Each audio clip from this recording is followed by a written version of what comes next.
Bonjour, c'est Fanny et c'est Nesty. On est le duo du Tarn-et-Garonne. Bonjour, je m'appelle Mathilde et je vous présente Nova. Bonjour, je suis Magali Valeriola, ergothérapeute, et voici Alto. Bonjour, je suis Margot Massiejeski, je suis ergothérapeute à l'AFTA et je travaille en région Centre-Val de Loire avec Olaf. J'imagine que vous vous posez des questions, c'est quoi l'ergothérapie ou c'est qui Olaf? Alors pour Olaf, c'est assez simple. Olaf, c'est un chien. Par rapport à l'ergothérapie, mon métier pour la thérapie assistée par le chien, ce qu'il faut juste savoir, c'est que nous, en tant qu'ergothérapeute, on accompagne tout type de public, notamment les enfants, pour leur permettre d'avoir une vie satisfaisante et qu'ils soient autonomes et indépendantes dans leur vie quotidienne. Moi, je suis éducatrice spécialisée et j'ai une formation en psychologie, ce qui me permet en fait d'accompagner des personnes qui sont en difficulté.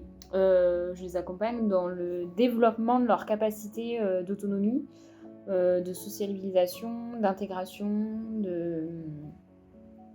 d'insertion. Et en fait, j'ai choisi ce métier parce qu'il est synonyme de diversité et de créativité, parce qu'il existe une grande variété en fait, de dispositifs d'accompagnement. Et en fait, je peux intervenir auprès de plein de publics différents, que ce soit dans le domaine du handicap, de la protection de l'enfance et autres. Et moi, je suis psychomotricienne. Donc, je suis psychomotricienne depuis maintenant 10 ans. Et je travaille avec Nesty depuis 4 ans.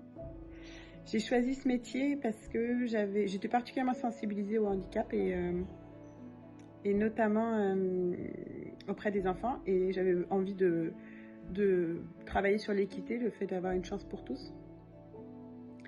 Et donc voilà pourquoi j'ai choisi ce métier. Alors ce qui m'a vraiment convaincue, c'était le fait de pouvoir être pieds nus et jouer toute la journée.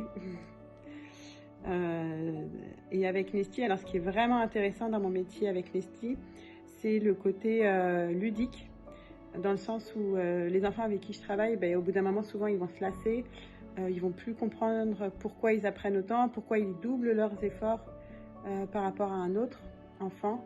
Et c'est là où la place de Nesty, elle prend tout son intérêt, parce que en fait, s'ils ne le font pas pour eux, s'ils ne le font pas pour les adultes, ils le feront facilement et volontairement pour Nesty, pour le chien. Et le principal atout de la thérapie assistée par l'animal au sein du service dans lequel on travaille se base sur la motivation du jeune à aller aux séances d'ergothérapie. Il faut savoir que c'est pas toujours évident pour un enfant ayant une situation de handicap d'accepter de voir ses copains rentrer à la maison ou aller jouer au parc après les cours, là où lui malheureusement doit avoir beaucoup de rééducation, de rendez-vous avec des professionnels paramédicaux et médicaux d'ailleurs.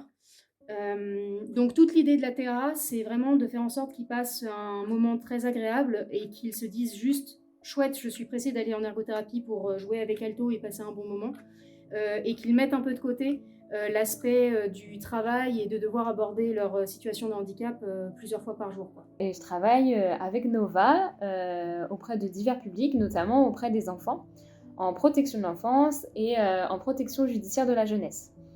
Et donc le rôle de Nova, qui travaille auprès de moi, c'est que en fait, elle est vraiment médiateur en fait dans la relation, parce que c'est des enfants qui ont majoritairement vécu des séparations parfois violentes où la communication est totalement inadaptée, et du coup qui font plus confiance à l'humain et notamment en l'adulte.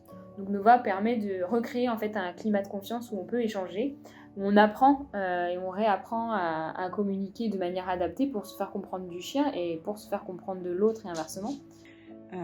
Donc tout le côté concret des gestes quotidiens qui peuvent poser problème, de la relation qui peut être compliquée, et bien Nesty, elle va rendre un côté ludique, motivant, que l'on retrouve pas dans d'autres modalités. Voilà. Donc oui, travailler avec Nesty, c'est un vrai bonheur.